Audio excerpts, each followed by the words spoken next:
Bonjour à tous. Ce que nous allons explorer ensemble aujourd'hui est tiré d'une publication du portail seuilsephardi.1. On va plonger dans la vie, extraordinaire du Rabbi Shimon ben Tsemak Durand, que l'on connaît mieux sous le nom de Rashbetz. C'est l'histoire d'un homme dont toute l'existence, toute l'œuvre, a été littéralement forgée par une des périodes les plus tragiques de l'histoire juive en Espagne. Et ça, c'est vraiment la question qui va nous guider. Comment est-ce qu'une tragédie, une destruction quasi totale, peut donner naissance à un héritage qui perdure des siècles plus tard? La vie du Rashbetz, vous allez voir, est une réponse assez incroyable à cette question. Alors, allons-y. Pour bien comprendre l'homme et son héritage, il faut d'abord revenir en arrière, avant la catastrophe, avant l'exil. Qui était-il? Découvrons le monde qu'il a connu à Majorque. Juste pour que ce soit clair, quand on dit Rashbetz, c'est l'acronyme pour Rabbi Shimon ben Tsemaj Durand. Retenez bien ce nom car il va devenir un véritable pilier de la tradition séfarade. Né en 1371, le Rashbetz est ce qu'on pourrait appeler un pur produit de l'âge d'or des Juifs d'Espagne. Son savoir était immense. Évidemment, il maîtrisait la Torah sur le bout des doigts, mais il excellait aussi en sciences, en philosophie, et à Palma de Majorque, il n'était pas juste un érudit dans sa tour d'ivoire, non, c'était un médecin et un chirurgien très respectés, au cœur d'une communauté juive florissante. Et puis, tout bascule. L'année 1391. C'est un tournant brutal, une cicatrice terrible, pas seulement pour le Rashbetz, mais pour tout le judaïsme espagnol. Une vague de violence anti-juive d'une brutalité inouïe déferle sur le pays. Ce qui est absolument frappant, c'est la vitesse à laquelle tout s'est effondré. La communauté de Majorque, qui comptait plus de 1000 familles, a été anéantie en un rien de temps. Le 10 juillet 1391, le quartier juif est envahi. Des massacres, des pillages, beaucoup sont tués, y compris le vieux maître du Rashbetz. D'autres n'ont d'autre choix que de se convertir pour survivre. Et c'est là qu'apparaissent les conversos, qui deviennent aussitôt la cible privilégiée de l'Inquisition. Pour vraiment saisir l'ampleur de cette persécution, regardez ce chiffre, 594. C'est le nombre de conversos qui ont été condamnés au bûcher par l'Inquisition juste à Majorque, jusqu'en 1771. C'est un chiffre qui donne le vertige et qui témoigne de siècles de terreur. D'ailleurs, à Majorque, ces conversos avaient un nom bien particulier, les Tchouetas. On pense que ce nom vient de chuleta, la côtelette de porc. Pourquoi? Parce qu'on les forçait à en manger en public pour prouver qu'ils n'étaient plus juifs.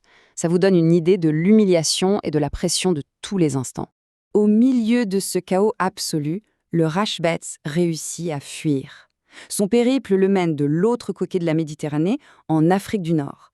C'est là, à Alger, qu'un tout nouveau chapitre de sa vie va s'ouvrir. Et là, sa vie change du tout au tout. À Alger, impossible pour lui de pratiquer la médecine. Les circonstances vont donc le pousser à accepter un poste de rabbin rémunéré. Le médecin, l'érudit privé, devient un leader public. Une transformation forcée, mais qui va sceller son destin et son héritage. Mais à Alger, il n'est pas seul. Il y retrouve un autre très grand rabbin exilé, le Ribache.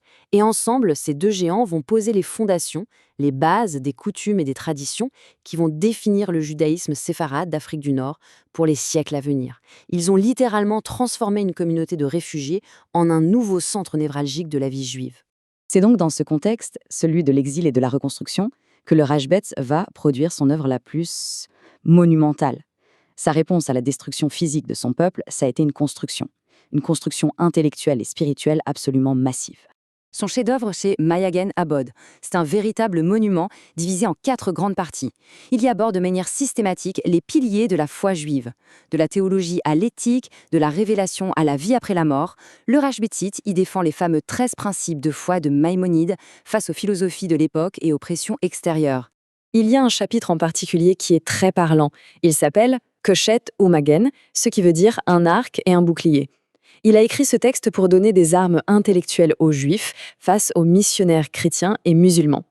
Le titre est juste parfait, un arc pour attaquer les faux arguments et un bouclier pour défendre la foi. Alors, au final, quel est son impact? Comment on pourrait résumer l'influence de cet homme qui a réussi à transformer une tragédie personnelle et collective en un héritage qui nous parle encore aujourd'hui? Eh bien, son héritage est tout simplement immense. Son recueil de décisions juridiques, le Tashbetz, est encore une référence. Il a solidifié les fondements de la foi pour des générations. Il est devenu la pierre angulaire de la tradition séfarade en Afrique du Nord. Et son influence est telle qu'il est cité dans le Shulhan Arour, qui est, pour faire simple, le code de loi juive par excellence. L'histoire du Rashbetz, finalement, nous laisse avec cette question. Une question assez profonde. Cet homme a tout perdu. sa maison, son métier, son monde. Mais face à ce vide, il a bâti quelque chose d'éternel. Un héritage fait non pas de pierre, mais d'idées, de foi et surtout de résilience.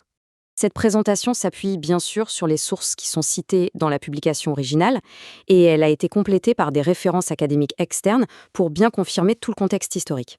Voilà, nous arrivons au terme de cette exploration qui était, je le rappelle, basée sur une publication du portail saucesefardi.org. Si ce contenu vous a intéressé, n'hésitez pas à vous abonner à la chaîne Soy Sephardi.org et à partager cette publication. Merci beaucoup et à bientôt.